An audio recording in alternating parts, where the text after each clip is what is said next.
Shalom Aleichem, everybody.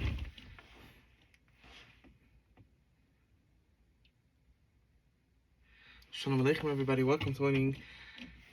Welcome back. Welcome back to learning Torah Lishma. We'll talk a little bit about Bamidbar. What better place to start than the first word? Bamidbar. Bamidbar, Nutrikim, Bameduva. Why did Hashem do everything? What was the Siba, the reason for the creation? Says the pasuk, because of the Torah that's called Rashis, the first, and because Klal Yisrael that's called the first, the tachlis of the creation was to create a nation that represented Hashem in this world, and that's Klal Yisrael. That was Hashem's whole goal, to bring out the Olam Chesed Yibana, to bring out Yichud Hashem in the world. And there were different Hasidic masters, and different in the Litvische worlds, that they had different things, how they sought to bring out this, different ways. We had the famous Altamus Labotka, and he came out with Musar and making a special place, a vad, a special place that just there you do Musar in that room, and his whole focus was Tikkun Hamidas. Katz Gosro, their whole focus was Tikkun Hamidas. We go to Chabad. Chabad was understanding the Kedusha in the world, the Kabbalah, the Kedusha in the world, understanding how things work, how things go. That would elevate people. That was the beginning point where they began. Then you have Breslev. Breslev was davening. Just like you speak to your friend, daven to Hashem. You're sick, please Hashem, heal me. That's it. The famous story when Rabbi Nachman Breslev, some people, we have no idea how Kaddish, he's an Einikov and the Baal Shem Tov Kaddish, but even, without that, he himself was a huge Talmud Chacham, a huge tzaddik, she'ein kamoyu. So he, when he was on his deathbed, his grandson came in and said, please Hashem, heal my grandfather. And Rabbi Nachman smiled and said, that was the best tefillah I ever heard. Simple, right to the point. Speaking to Hashem, directly connecting to Hashem, not thinking that he's far away. This was Breslev. This was their derech tefillah. He's right there. And so a little more on the word Bamidbar. Bamidbar is Begematria Remach. It's 248. We know there's Remach Ivam Shesagidim, right? The says and Lysa says, and Ramach, right, is the 248. Lysa says the negative commandments, that you shall not do this, you shall not do that. And from the Heilige Satmar, what do we learn from this? The Heilige Satmar Rebbe brings the pasuk says, Sur meira va'asei toiv. First, you have to move away from the evil, the bad that you're doing, the evil place you're in, the evil friends you have. Don't worry, they're going to say all different types of reasons why you should stay with them. What, just because you're coming from, you're moving away? Yes. You have to move away, you have to change. They're welcome to change along with, but if they still want to stay, they don't want to get closer to the truth, to the spirituality, to their creator, then you have to move on. You have to move on. So he would say, Sur me'ra v'asei tov. First you have to stop with the bad, and then v'asei tov, you'll be able to do good. And that's the Ramach, the Big Match Ramach. First, moving back from the bad, getting away from there. Takes effort, right? A person who's started to become richer and richer and richer, he doesn't stay in the same dump with all the guys collecting where he started, collecting soda cans. He moves away from there. His friends change, scenery changes, neighborhood changes. This happens in the physical world with things where your money don't take to heaven. You don't take to Gan Eden. Certainly when it comes to the ruchnis, to the spiritual world, you have to upgrade. It's a must. And you have to be careful not to downgrade yourself. So now, Ramach is also Chamar Medina. Meram is on Yayin, Meram is on Purim. Purim, we see an amazing thing. Purim is the Avodah is to bring out the Neshama. Right? We have the Neshama, the Nefesh Bahamas, the Nefesh, and our goal is to bring out the Neshama. That's what Purim is all about. We see amazing thing. Person around Tzadikim, he's around good Yidden, Erlich Yidden. What happens? His Neshama comes out. A Chassidus person is not around a good Sviva. His Nefesh HaBahamis comes out. That animalistic life that's in him comes out. And we all know that's not, we don't want to be, what comes out from those types of things. The Avodah to learn how to bring out your neshama. That's what Purim's all about. We see an amazing thing. Purim, we say that the goal is that you're supposed to drink until you don't know the difference between Baruch Mordechai and Or Haman, between blessed is Mordechai and cursed is Haman, the one that wanted to kill all the Jews, even little babies, everybody, men, women, children. And in his days, the Hitler in his days. And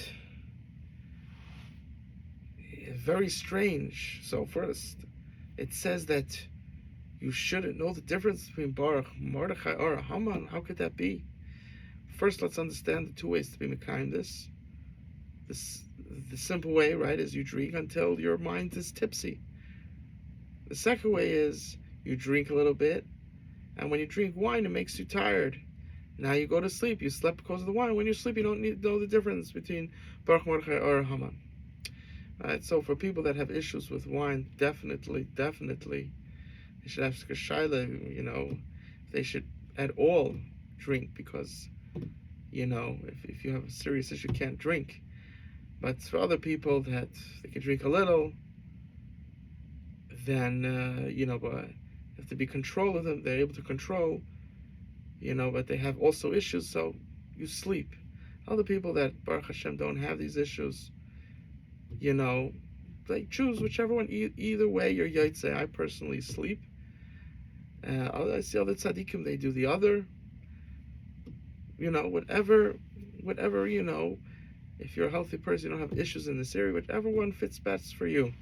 Each one, two shitas, either one you're yaitse. So, what does it come and say? So back to our question, how could it be? You don't know the difference between blessed is Mordechai, the great righteous person, and cursed is Haman, the one that wanted to kill out a whole nation, terrible person.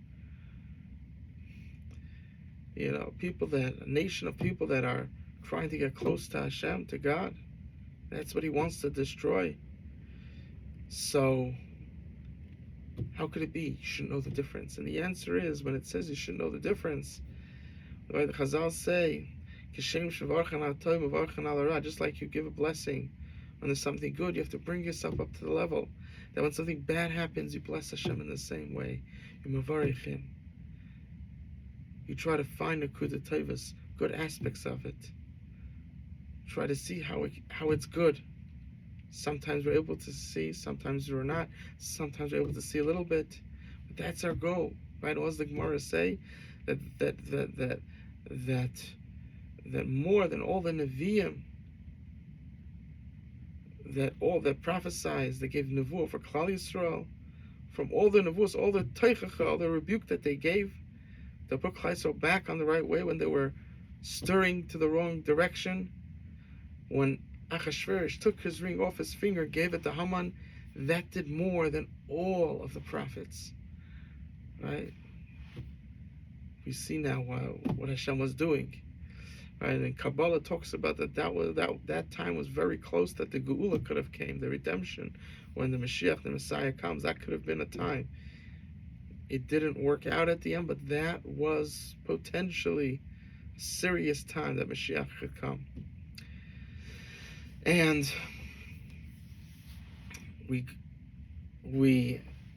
so again, so that's the answer. That the point of another aspect of Purim is that we should work, that just like Baruch Mordechai, or Haman, the good and the bad, we should realize that Hashem has a master plan. Hashem, and now there's a lot to talk about this, because I once spoke to Rab Leff, and he's the Rav of Moshav Matisyo in Eretz Yisrael, very nice Moshav, a little fire engine place there, and they have like a swimming pool, and their mansions are like these little houses, but they're built like a mansion, but they're small, so they have that mansion look, but they're small. It's a very cute place, very nice place.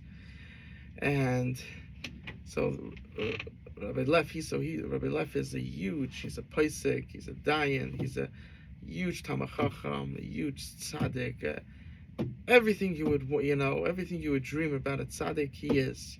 Kind, benevolent, his midas are sterling. Hopefully he's still alive. I haven't. The last time I spoke to him was a few years ago. So I said to him, I see why people have us, I see this mistake that's happening. When something bad happens, what do people say? It's all from Hashem, And what happens when something good happens? People say, wow, I was smart. I made a good deal. I really jumped on the wagon when I was supposed to. But I said to him, really, it should be the opposite. When something bad happens, we should say, wow, we got off easy. When something good happens, we should say, wow, I really wasn't deserving of this. Thank you, Hashem. And you have a lot of people that they don't feel love to Hashem. You're wondering why. Maybe it's because one of the things could be that they're thinking this way. They're thinking the opposite. We have to when we see we have a set way of thinking, and we have set ways of thinking in all these different areas. We have to challenge. Wait a second, because a lot of times we're thinking the exact opposite. We have the idea, but it's just the opposite. That's how the Yetzer Hara gets us. He doesn't make you completely off track. He puts you on the track, but just the opposite way. You just gotta flip around. So still tons and tons to talk about this, but this is side. And this was what Rabbi Nachman came to say, that even though we know there's a power of bechira, and a person could force din upon someone else, and Hashem did not want to do it, but Rabbi Nachman, in his Nekuda Taiva, in his way of looking deep, he said, even though Hashem didn't want it to happen, but the person had some type of sin, had some type of chet, and that allowed this person to do evil to him. But even though that evil happened, it still needed to be allowed by the heavenly court, and therefore the Beis Din Shemala, and therefore, in a deep way, even though it wasn't Hashem's first plan, but you're still in Hashem's plan. And he says, focus on that. Focus on that. It's very nice, right? It's such a huge lesson. People, they focus and they get all focused into fights and wars and milchamas. There are some people you can't, they're not healthy to have in your life. You don't have to fight. You could just pleasantly, refuse to let them into your life, but you don't have to fight. You don't have to cause evil to the other person. And you have to especially be careful when that person did something good for you, even though now he's not. But if he did something good for you, you have to be extra, extra careful not to do something evil to him. Very, very important. So, I just had a scenario that I lent someone $2,000 to help him in his business. And what happened was, as you do things, you learn more. I didn't really check if he knows what he's doing. And whatever, I don't know exactly what happened, but his whole plan, his whole business still went bad. And, well, there were people that were like, call him up, be tough, this, that. I didn't want to be tough. I didn't think that was the right thing. We'll see in a second, I didn't yet realize how deep it could sometimes be wrong, but, to be tough. But I just didn't feel that was the right thing. I didn't understand exactly. I just had that feeling that I called him up nicely, this, that. And he made it like he was Matzliach. I just found out just today that he actually wasn't. He was just, so the Rav is telling this Rav in Canada that he's completely broken. So this Rav comes back and said, he's calling me and telling me how he's physically healthy, but he had like a mental breakdown. And and I understand, even though someone owes you something, where, first you have to have a Emunah in Hashem. By being tough with the person, you could just hurt the person mentally. It could be he became this mental because of people that were tough, and they were in their eyes, they were 100% right. You can't say that they were wrong, because the guy owes them money and he's not paying it back. But at the same time, is that what Hashem wants? Right? You could say, well, you can't tell me it's wrong. At the same time, you have to think, is that what Hashem wants? So, and I was very happy that, I passed the Nisa, and I was, this is, it's already like a month due, the money, and it's $2,000.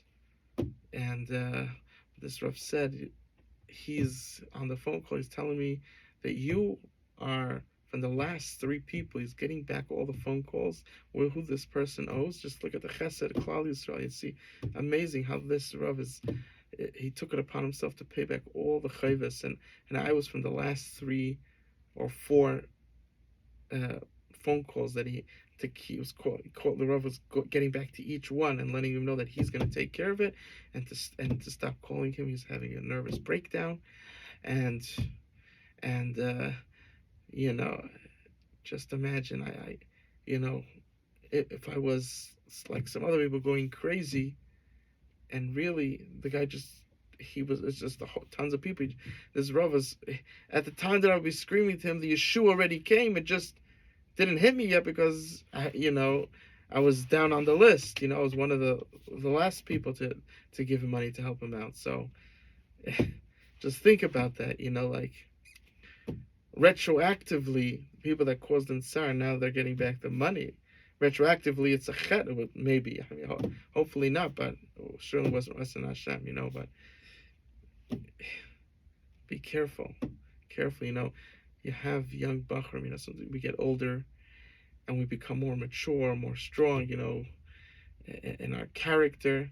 And we forget that Bachrim, young, 14, 17, these young Bachrim, especially kids, and you have to realize the 23, the young people, you have to be careful, even though you as a 20-year-old, you're very, very mature. You're like a lion. You have to send regularly young people there. You have to be careful. You could, with a wrong word, you could really, really hurt them, really mess them up, make them have psychological problems. The Rebbe is screaming because he did something. It's not so pashut. You could just scream. A hit. We're not living, 200 years ago, before electric. People were bringing water, waking up early. The kids would wake up early. A kid would wake up early. The kids would have a shift. Every other day, someone would go get water, in the freezing cold, and and work with the donkeys and the horses, and we have cars. Everything's simple. We don't, very simple, easy lives we have. You have to be, a kid then was like a grown up now. You have to a kids that you have to be careful. You have to be easygoing. You have to be very, very careful.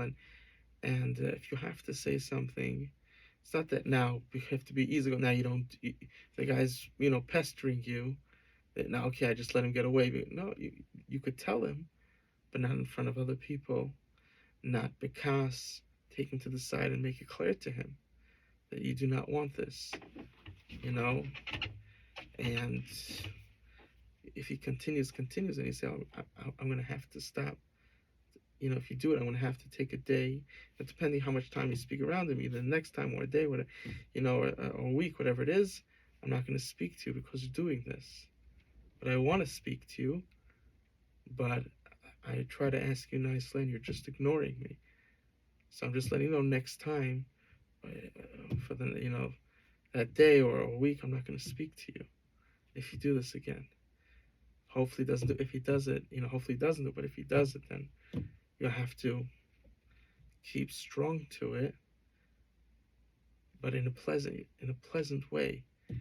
You can't be completely pleasant because you need something to stop, right? But you have to. There's like a war, like a war cry, a cry war. They scream out a war, war cry, and then there's, normal, be normal, very important. So that's Chamar Medina Purim. Now, Ramach is also Ramach spears Meramas and Goliath. We see something Goliath, David HaMelech, right? Absolutely, David HaMelech is one of the biggest mysteries. Shlomo, we know how he became Shlomo. He was the Ish Kadosh, and then Hashem gave him a wish, right? So that's how he became so great. But how did David HaMelech do it? How did he do it? Just think about it. People thought that he was a mamzer, a bastard son. Just imagine, a person is born, and from a little child, he's known as a bastard son. Right? His family were so embarrassed of him, not his mother, but his father and brothers were so embarrassed of him that they sent him to work with the sheep, far away from the house. In that scenario, that was the best thing that they could do in this, because it seemed like he was a mamzer from what happened. We'll get in a moment what actually happened, but that's how he was brought up. A goner, mamzer cannot marry. He was born as a Jew, but if you're a mamzer, a bastard son born as a Jew, then you can't marry another Jewess. Can't marry another Jewish girl. Very, very serious, not just hopeless. And it goes even, what happened? What happened was that Yishai, right? David ben Yishai, David the son of Yishai, his father, was one of the big tzaddikim. And he had a Messiah that when it says, Amoini me'avis le'yove bekal, right? The Torah tells us that an Amoini and a Mayavi cannot marry into Klal Yisrael. Why? There was a lack. We see a serious lack of chesed. And one of the foundations, the yesodus of a Jew, is chesed. Baishanim rachmanim goim lechasadim. Bashful, do kindness, and merciful. And we see by Ammon and Moav how they with the flasks that they They gave them salty food to eat, as they came up as if they're trying to help them, gave them salty food, and then they filled the flasks with hot water. So when they drank the flask, the stomachs of the people popped and they died. Into such a terrible, gruesome thing to do to someone. And because of that, Hashem says they can't come into my nation. Such a lack of kindness and mercifulness. The foundations of a Jew, he can't come in. How much we have to work on being these Baishanim, Rachmanim, Goyim Chasadim, bashful, merciful, and doing kindness. We have to be mechazik these strong spiritual chords that are in us. And but Yishai was one of the big tzaddikim. He lived for hundreds of years, and he had a Messiah passed down that when it says Amayni Umeyavi, it just says Amayni. It says in the Torah, when you say a word, it could either be male or female. So it says Amayni Umeyavi. It only says it in a zachar, a lashon zachar, and a male, in the male way of saying it. So he had a Messiah drasha, the Messiah that's only a male, but a female can. That's what he had. And because of that, one of his wives was a descendant from Mayav, right? Rus HaMayaviyah. She was a descendant from Rus HaMayaviyah. And the famous story with Boaz and Rus, right? So, and he married, and so he married this Jewish girl, which came from Rus, who was a Mayavi. And he said, just like Ami married her, I'm allowed to. He had this Messiah. But at that time, it wasn't clear. For whatever reasons, there was machlekes. It wasn't yet set like today that's Yaveh Bekal. Then it was, most people did not. And so even if David HaMelech was found not to be a mamzer, right, he would still not be able to have a normal life. Why? Because he's from Mayav, and Mayav le'Yaveh Bekal, can't marry a Jewish girl, so he was still messed up. So he literally had two Eidim that his life is going to be completely ruined. Not that he's not finding a shidduch. He can't get married to a Jewish girl, to a normal Jewish girl. He can't. It's like, just imagine what David HaMelech was going through. And somehow, in this whole tsar, David HaMelech comes to life. He did not become this huge spiritual person later on with Shlomo. He was a very, very huge tzaddik. But his real pump was after he became Melech, and Hashem gave him the three wishes. Right? One of the wishes was to become smart. So it's a whole story there, but he got this. He got that, and that's how he became, Chacham Mikol Adam. He became the wisest man that ever was. But David HaMelech did not have any wishes when he became king. And people were not happy that he became king. They were like, who? David? Mamzer, he's from Mayav, right? A guy that takes care of sheep. Yeah, everything was going against him. Right? We know Shaul was trying to kill him. The guy that Shaul was trying to kill, Shaul was saying that he's an evil person, right? Shaul was it looks like Shaul somehow later on in life, he turned into Jekyll and Hyde. He would switch into a different person. He had acquired some type of mental disease. But before this happened, Shaul was a huge, and even during this is happening, he's still considered very, very big. right? When he became king, he was Nemukeima. He was someone that never sinned. Just imagine Shaul. He was a person that when he came king, he was known as a person who never sinned. Absolutely shocking. And this Shaul was trying to kill David. So just imagine, David had a lot going against him.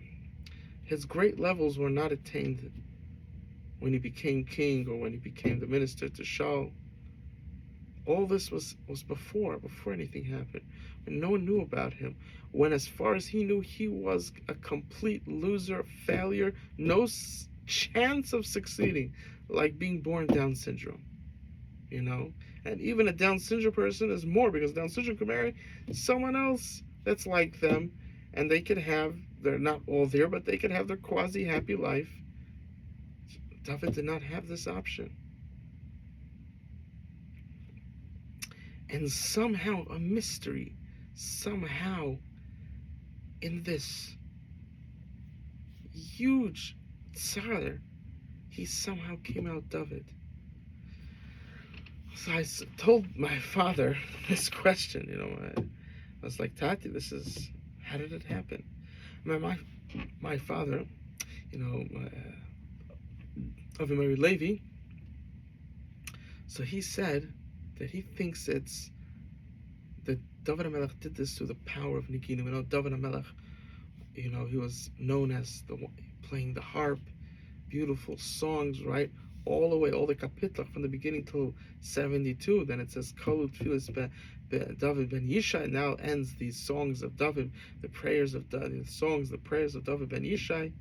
72 until we only have 150 paragraphs, and 72 of them is all songs from David. Very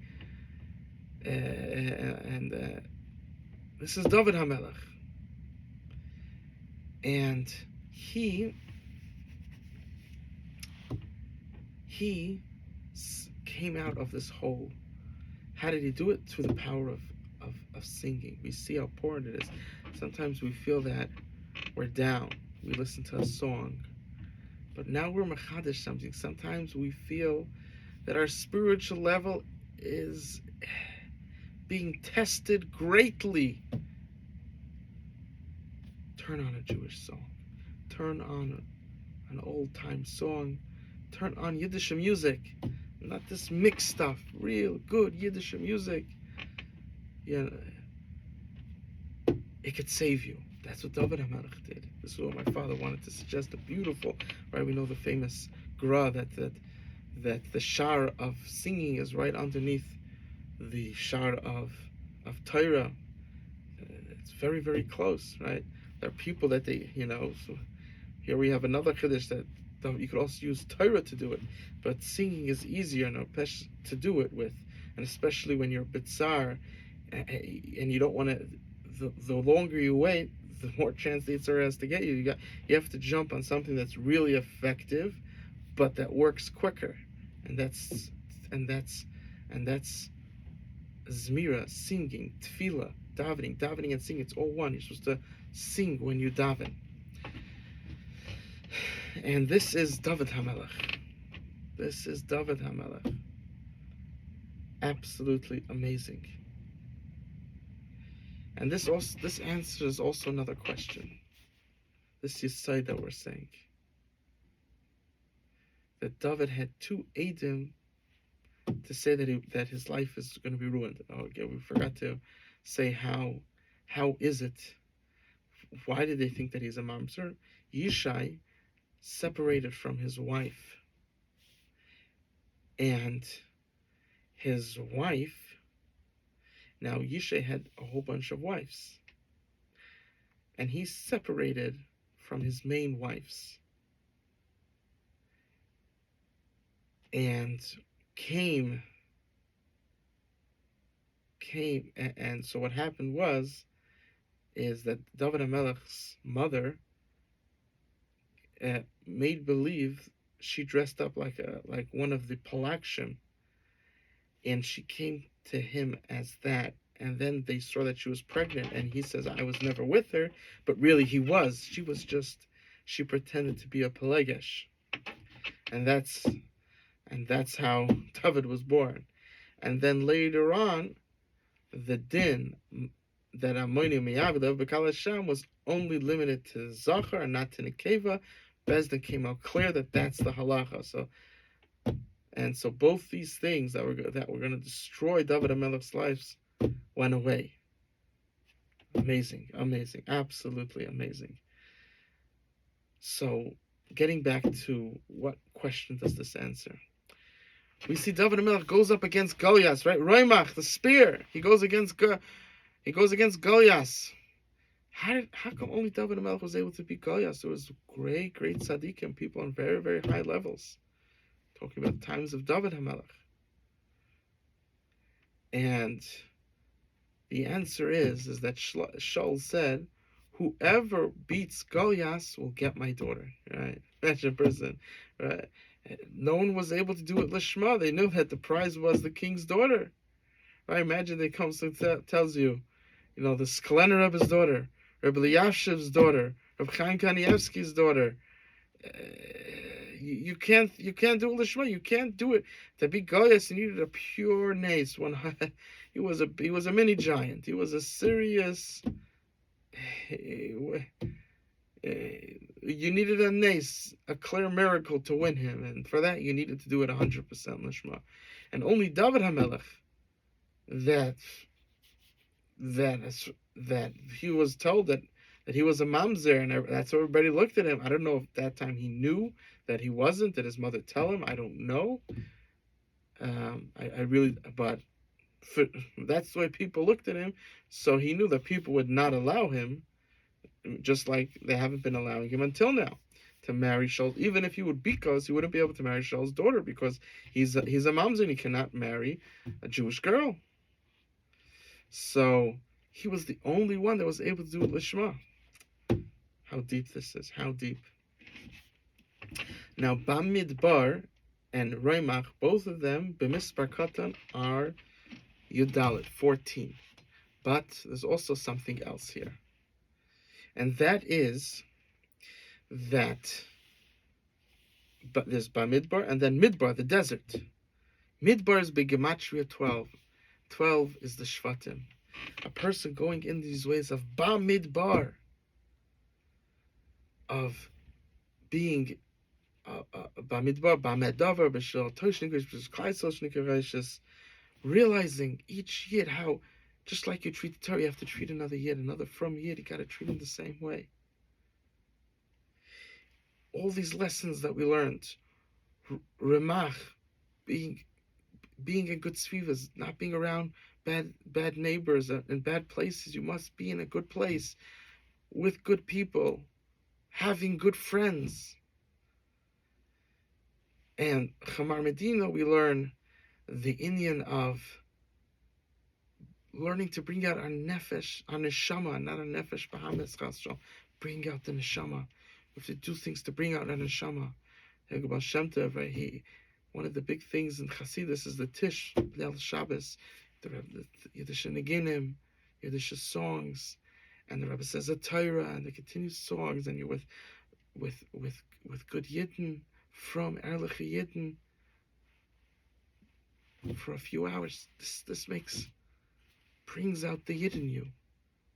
We have to make a kumzitz, make two things together. It's things exciting. People are learning in yeshiva, they have that covered. You have to cover other ways also of bringing out the neshama. Right? That's why it says that, right, when you have the Mishnah says that if a person doesn't have good shirashim, then the tree will fall over. That's the good shirashim. Bringing out the Torah is making a good shirashim. A person has to learn a lot.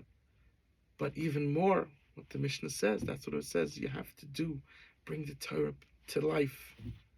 There's a mitzvah. If you're able to do it, do it. You learned about a mitzvah, do the mitzvah. So important. And then, right, in Roimach, we have David HaMelech, in the worst situation, sing to Hashem. You're being challenged severely by the Sitra Achra. Listen to a song. Sing to Hashem. Going in these ways, a person is midbar, Yud Beis, the Shiftei. He's not just related, he's not just meyuchas, he's not just in lineage connected to the Shiftei Ka, but also baruchnius, and spiritually he's connected as well. He connected himself. He plugged himself in. And then Bamidbar and Roimach is both, and Ramach is both B'Gematria, Yud Daled, 14. We have the Yad HaChazaka, the Heilige Rambam. And a person has to think, a person lives in this world a year, 2 years, 3 years, 10 years, 30 years, 40 years, 80 years. If a person does, a person needs to learn halacha to know what Hashem wants. Right? It's so important. Learn Hilchas Shabbos. You have to learn Hilchas Shabbos. So many Shabbosim, 58 Shabbosis in a year, multiplied by 80, 90, 100 years. Right? People don't die today, right? You realize life expectancy keeps going up, right? People keep living longer and longer, right?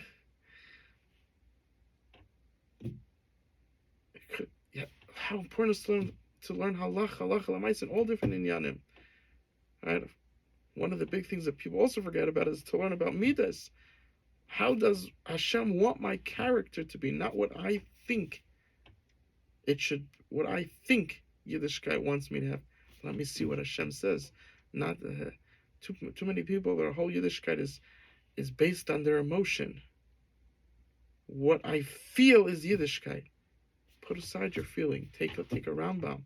Take a Masishan. Take a Archas Tzadikim. Take a Chavis Levavis. See what Hashem wants. Shulchan Aruch. See what Hashem wants. It's so important, right? Baruch Hashem, most people, they could learn. We have Sfarim that translate you.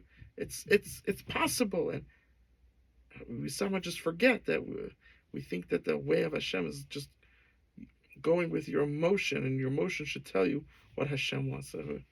We're so messed up, Moshe Rabbeinu had shilas. He never went with his emotion. He says, I'm going to go ask Hashem.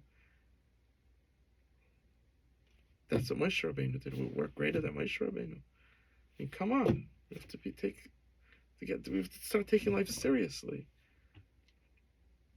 So, how important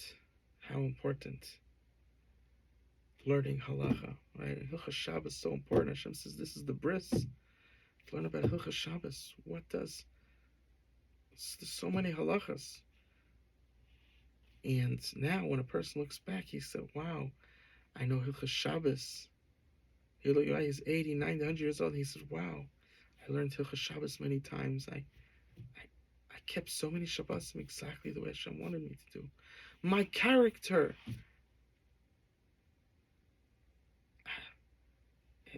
It's so, I worked in it so much. It's so amazing what I accomplished. And when I find something new, I thank Hashem that I found a new thing. Now I can get closer to doing what Hashem wants. At the same time as you see that, Baruch Hashem, I wasn't too far off. If you are far off, then Baruch Hashem, I found it. But you could assume my guy's working years and years. That when he finds things to fix, wow, I wasn't far off. Right, like the story we said in the beginning with me and this one, the person I gave 2,000. Wasn't far off to doing things exactly the way Hashem wanted. How exciting is that? How exciting. So Meiz Hashem, with us going in the ways of the Shvatim, like we said, Shvat going in these ways, becoming Beruchnis connected to the Shvatim, and the Yad HaChazaka going, learning halacha, knowing that, again, not our emotions. The last thing we should trust to find the truth is our emotion, because the emotion is the strongest part in us that the Yetzer Hara's power is the strongest in our emotion. In our brain, he's weaker because you're thinking logic. His strongest power is in your emotion. How could you rely on your emotion? It's like boggling. We see Moshe Rabbeinu, he right when Salafchad went and carried, he was he went right to Moshe, he went right to Hashem, and when and Eldad and Medad, right, they would be mistab, they were prophesying in the camp. Moshe Rabbeinu was going to die. Imagine someone starts telling everybody, you did this sin, you did that sin, you're going to die. Right? They were just saying he's going to die, but at the same, imagine like people probably going around telling everybody you're going to die. This guy's going to die. Like, just imagine how embarrassing that is. What did Moshe Rabbeinu did not do anything because he did not get a response from Hashem what to do. And why did Hashem not give that response? Because they were actually doing the right thing. That's what Hashem wanted. Hashem wanted them to, he gave them this nevuah to say was actually true. Yeshua ben Nun actually wanted to go and kill them. He thought that it had to be that it was fake. And Moshe Rabbeinu said, no, just leave it. Why did Moshe Rabbeinu say leave it? Because he knew Hashem did not come to him and tell him there's anything happening out of the ordinary. I'm sure Moshe Rabbeinu tried to see, what should I do? And nothing was happening. So he knew what's happening. That's what Hashem wants. And Moshe Rabbeinu said, just leave it. Halavai, all of Klal Yisrael should have nevuah, and they should all see that I'm going to die, right? That's basically, they should all see that I should die. Just that's my goal, that I want them all to be on these high spiritual levels. That's a leader. That's a leader. He didn't even see that how what these people are doing to him. He didn't see that all these sorrows. Wow, look. Blessed are you, Hashem. Baruch Hashem. That they're having nevuah. That's all he saw. He didn't see anything else. Just Moshe Rabbeinu. We could just endlessly talk about his greatness. His greatness. Mitzvah Hashem, taking us these amazing lessons. We're going to be Baruch is part of the Shiftei Ka. And when we look back at our life, Yad, when we look back at our life, we're going to say, wow, Baruch Hashem. Baruch Hashem. When I keep on making myself better, Baruch Hashem, I'm not way, way off. And if I find myself to have a mistake somewhere, and I am, Baruch Hashem, I found it. Baruch Hashem, I found it. Some people, they're years and years and they can't find the shidduch. Years and years they can't make a livelihood for their family. Years and years and they can never learn how to make a laning on the Gemara. And then you have someone that shows them the way. Someone that shows them the way. Lights up everything. How exciting is the person? This is Tikkun Amidas, when a person fixes his character, when he becomes aware of the Ratzon Hashem when it comes to halacha. This is what's happening. He couldn't make a laning on the Gemara, and now he can. That's what's happening. He couldn't be successful in business, and now Hashem sent him someone. Now he's finally able to be Matzliach. He couldn't get married, and now he's able to. Absolutely amazing. That is what it means. Tikkun Amidas and learning halacha. That's what it means. So we want to wish everybody just an amazing, amazing week. Take Bamidbar in. Take it in. The huge lessons to be learned here. And everybody should have an amazing, amazing Agitavach and an amazing, amazing week. All the brachas.